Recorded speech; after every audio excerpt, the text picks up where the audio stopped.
what we found is that most brands that are using Shopify POS that don't have an ERP or an inventory system that automates their store replen, or if it can automate it, maybe it doesn't use the right threshold levels, or it can't handle the kind of logic that you want to embed within it. So merchandisers, store planners are using a whole load of Google Sheets and Excel files to figure out what to replen to the store.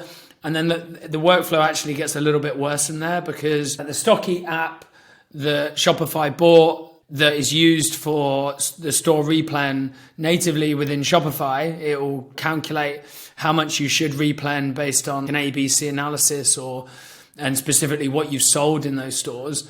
The problem with the store replen that comes from that is it comes through into Shopify as a sales order, and which you can then send to your 3PL. But the problem we've got with that is that you then need a way to get that sales order back into Shopify as a purchase order or transfer order to receive in against.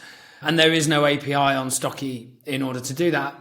So what we've been able to build out is an app where we're actually connected up to Shopify POS. We can see all the inventory levels at the different retail stores. We can see the inventory level for the main warehouse through the primary e-commerce store.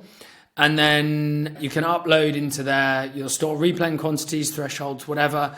And then it triggers the transfer order. We're sending it to the 3PL to then do the pick, pack and ship, 3PL or the WMS if you've got your own warehouse.